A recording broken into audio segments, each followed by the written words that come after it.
Tahukah kamu berapa jumlah penduduk muslim yang ada di Indonesia dan berapa jumlah persentasenya? Di Indonesia, penduduk muslim itu sampai 87,2% populasi. And that is crazy big, yang bikin Indonesia negara muslim terbesar di dunia. Lalu, apa dampak yang ditimbulkan dari jumlah penduduk mayoritas muslim yang ada di Indonesia terbesar di dunia?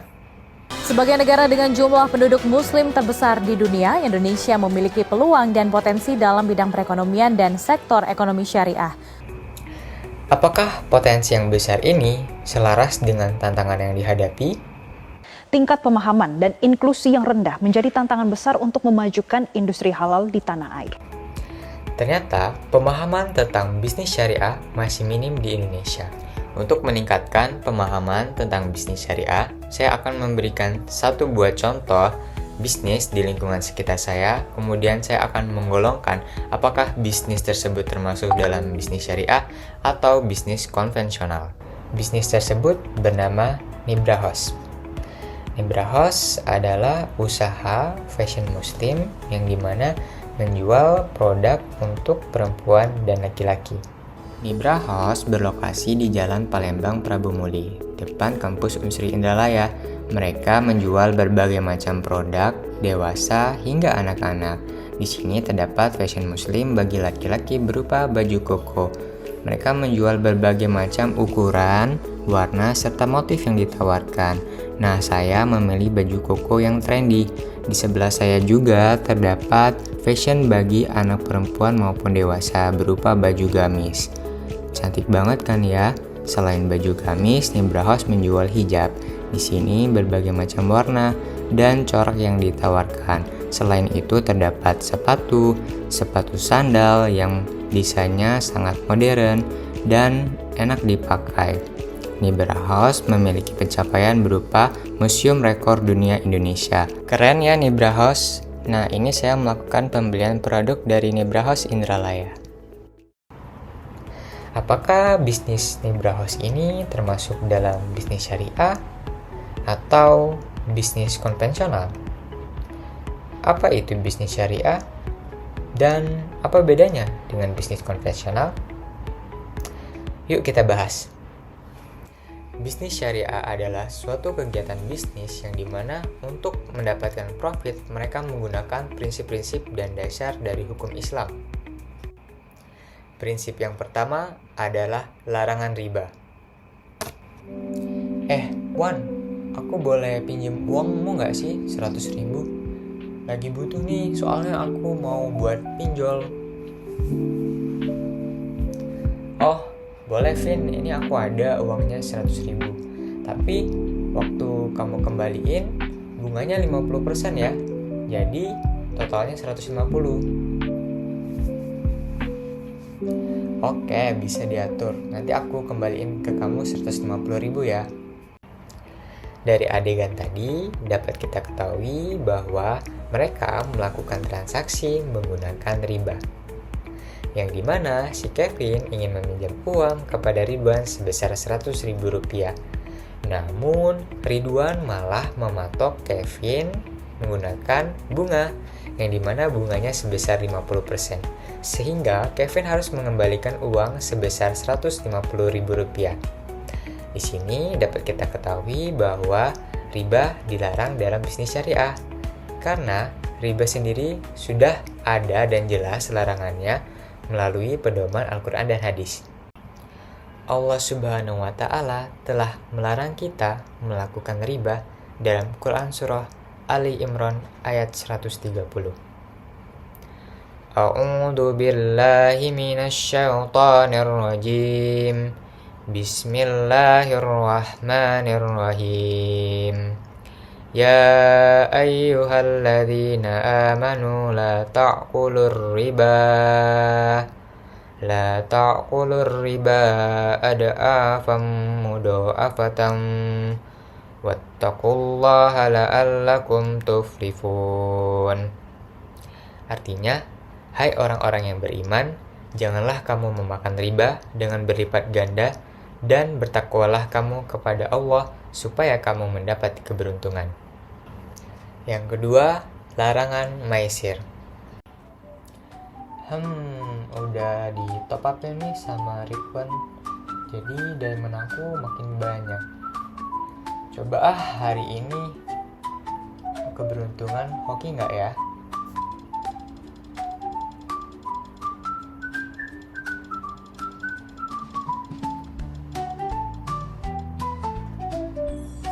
Yah, nggak dapet jackpot, cuma dapet cherry doang.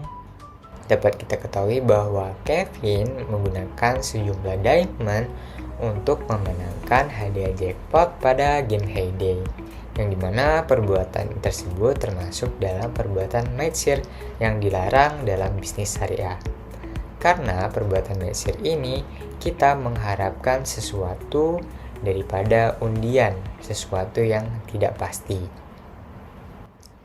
Yang ketiga adalah larangan horor. Ini Pak Bagas ya yang ingin membeli domba saya di Hayday. Boleh Pak, ini saya jual 150.000. Ini Bapak sudah dapat dombanya sama anak-anak yang udah ada di dalam kandungan dombanya. Itu murah banget Pak, 150.000. Udah dapat anak-anaknya. Anaknya banyak ini. Di kandungannya ada 5 lebih. Oh deal ya Pak. Oke. 150.000 ya Pak. Boleh dibayar ke Bank Desta Huljana. Oke, terima kasih Pak Bagas. Larangan goror dilarang dalam prinsip bisnis syariah karena dalam transaksi goror itu terdapat unsur memakan harta orang lain dengan cara batil, di mana tidak terbuka dan merugikan salah satu pihak. Contoh tadi, Kevin menjual anak domba pada aplikasi Hayday kepada Pak Bagas, yang dimana Kevin menjual anak domba tersebut bersama dengan kandungan yang ada di dalamnya, yang dimana Pak Bagas tidak mengetahui berapa jumlah anak domba yang ada di dalamnya, dan juga Pak Bagas tidak menerima bentuk daripada kandungan domba tersebut. Yang keempat, bersifat halal. Aku minum ini aja ya. Stres. Buka aja dulu.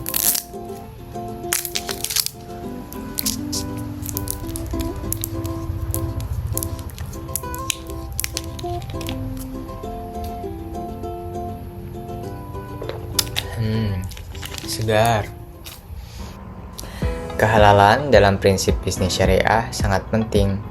Kita diwajibkan untuk menghindari produk-produk yang dapat memabukkan, kemudian juga dalam proses produksinya tidak sesuai dengan prinsip syariat Islam, dan dapat menghindari produk atau layanan yang menggunakan bahan-bahan dengan daging yang non-halal seperti daging babi.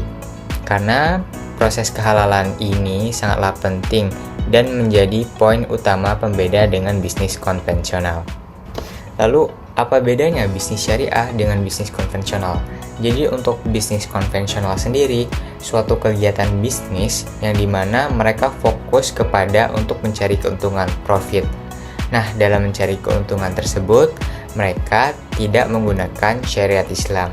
Jadi proses transaksi maupun proses jual beli dalam bisnis konvensional itu tetap sah di mata hukum walaupun tidak menggunakan prinsip syariat Islam. Dari penjelasan tadi, saya menarik kesimpulan bahwa bisnis Nibra House yang ada berlokasi di depan kampus Unsri Indralaya termasuk ke dalam bisnis syariah. Karena produk-produk yang mereka jual itu bersifat halal, kemudian untuk proses transaksinya itu tidak adanya riba dan juga tidak bersifat horor dan maizir. Selanjutnya, bagaimana hubungan antara akhlak dan ekonomi dari bisnis Nibra House? Hubungan akhlak dalam bisnis Nibra House telah menciptakan produk berbagai macam produk sesuai dengan syariat-syariat Islam, yang dimana produk yang dihasilkan itu tidak hanya untuk memenuhi kebutuhan konsumen, tetapi juga Nibra House hadir dengan produk yang halal dan juga produk yang dapat menutup aurat. Nibra House dalam hal ini menjual produk yang trendy tetapi juga dapat menutup aurat. Selanjutnya, dalam segi ekonomi, saat ini pasar dalam fashion muslim itu sendiri sangat berkembang pesat, yang dimana Indonesia sebagai negara terbesar mayoritas penduduknya adalah beragama Islam. Masyarakat saat ini memiliki peluang pasar kebutuhan permintaan yang tinggi akan produk fashion muslim.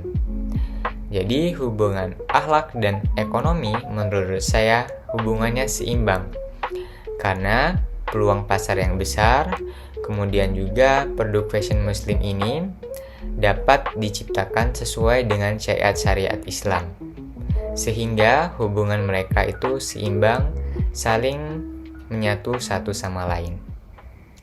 Lalu, bagaimana sih blueprint dari bisnis Nibra House? Yang pertama itu dari segi produk. Menurut saya, produk-produk yang diciptakan oleh Nibra House ini sudah sesuai dengan syariat Islam. Saya memberikan saran kepada Nibra House, yakni dari segi diferensiasi produk. Menurut saya, produk Nibra House ini dapat diciptakan melalui inovasi yang dimana Nibra House dapat memproduksi produk-produk tersebut dengan bahan yang ramah lingkungan. Kemudian, dalam menjual produk, Nibra House sudah bagus, sudah ada media sosial berupa Instagram di @nibrahouseIndralaya. Saran saya bagi bisnis Nibra House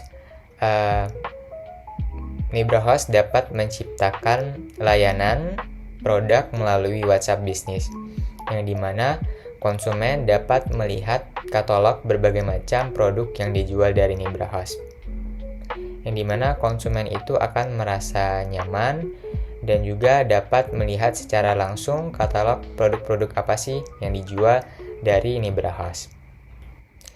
Yang kedua, target pasar.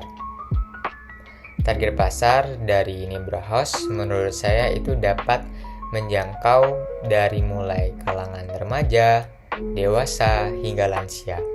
Karena produk yang dijual oleh Nibra House sendiri itu bisa digunakan oleh seluruh kalangan muslim, tidak memandang umur.